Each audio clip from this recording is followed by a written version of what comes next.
அனைத்து நண்பர்களுக்கும் என் இனிய மாலை வணக்கம். இன்னைக்கு பார்த்தீங்கன்னா, ஒரு ஜெனரல் டாபிக் தான். புதுசா உள்ள மார்க்கெட் உள்ள வர நண்பர்களுக்கு இந்த என்எஸ்சி, பிஎஸ்சின்னு என்ன ஒரு புரிதல் தெரியணும். அதுக்காக தான் இந்த வீடியோ போடுறேன். என்எஸ்சி, பிஎஸ்சின்னா என்னன்னு ஃபர்ஸ்ட்டு பாருங்க. என்எஸ்சின்னா நேஷனல் ஸ்டாக் எக்ஸ்சேஞ்ச், அதாவது தேசிய பங்குச் சந்தை. பிஎஸ்சி என்றது என்னன்னா Bombay stock exchange.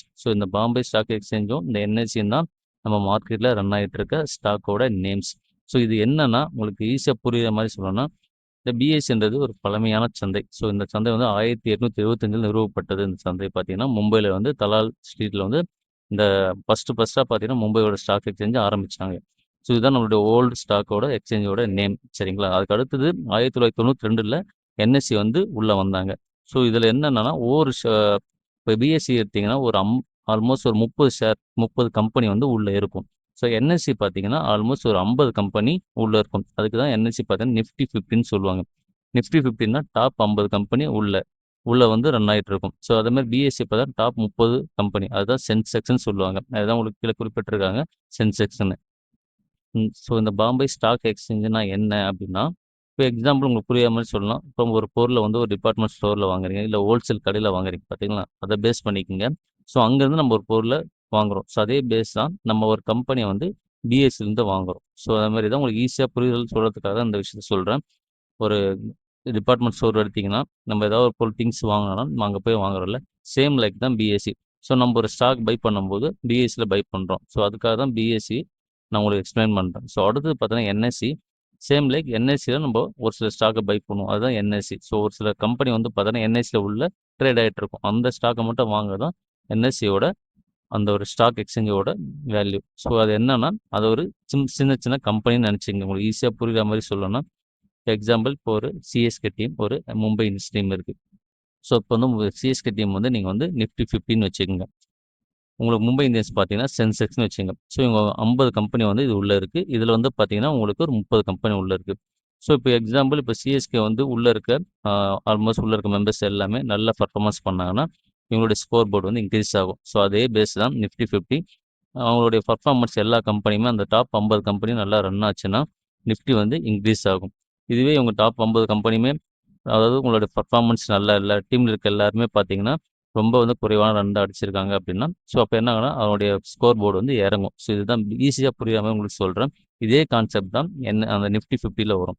Nifty 50ல top 50 கம்பெனியும் நல்ல பெர்ஃபார்மன்ஸ் பண்ணுச்சுன்னா, நிஃப்டி 50 இன்கிரீஸ் ஆகும். சரிங்களா? அந்த பெர்ஃபார்மன்ஸ் பண்ணலன்னா கீழ இறங்கும். சென்செக்ஸ் அதே மாரி டாப் 30 கம்பெனி உள்ள வரும். 30 கம்பெனியும் நல்லா ரன் ரன் ஆச்சுன்னா, அவனுடைய ஸ்கோர் போர்டு இன்கிரீஸ் ஆகும். அதே சேம் லைக் தான் மும்பை இந்தியன்ஸ் சப்போஸ் அவங்க உள்ள இருக்க டீம் மெம்பர்ஸ் நல்ல ஸ்கோர் அடிச்சாங்கன்னா, இன்கிரீஸ் ஆக அதிகமான வாய்ப்பு அதிகம். அது மாரி இன்கிரீஸ் ஆச்சுன்னா தான், உங்களுக்கு வந்து ஸ்கோர் வந்து இன்கிரீஸ் ஆகும். அத பேஸ் பண்ணி தான் உங்களுக்கு ஈஸியா புரியிற மாரி சொல்றேன். சென்செக்ஸ் வந்து 30 கம்பெனி இருக்கு. 30 கம்பெனியோட பெர்ஃபார்மன்ஸும் நல்லா இருக்கு அப்படின்னா, அவங்களுடைய சென்செக்ஸ் வந்து இன்கிரீஸ் ஆயிட்டு இருக்கும். இதுவே அவங்களுடைய பெர்ஃபார்மன்ஸ் நல்லா இல்ல அப்படின்னா, ஸ்கோர் போர்ட் கம்மியாகும். அதே சேம் லைக் தான் சென்செக்ஸ். அவனுடைய ஸ்கோர் வந்து என்ன ஆகும்னா, பெர்ஃபார்மன்ஸ் நல்லா இல்ல. உள்ள இருக்க கம்பெனியோட அவனுடைய பொட்டன்ஷியல் எதுவுமே நல்லா இல்ல. அவனுடைய ப்ராஃபிட், லாஸ்லாம் ரொம்ப கம்மியா போச்சுன்னா, அப்ப என்ன ஆகும்னா, கம்மியாகும். ஸ்கோர் போர்டு வந்து கம்மியாகும். அதே தான் உங்களுக்கு வந்து சென்செக்ஸ்ல காட்டுது. உங்களுக்கு புரியிற மாரி உங்களுக்கு நிஃப்டி 50யோட கம்பெனியும் காட்டுறேன். சென்செக்ஸோட கம்பெனியும் காட்டுறேன் பாருங்க. டாப் 50 கம்பெனி இது உள்ள இருக்கு.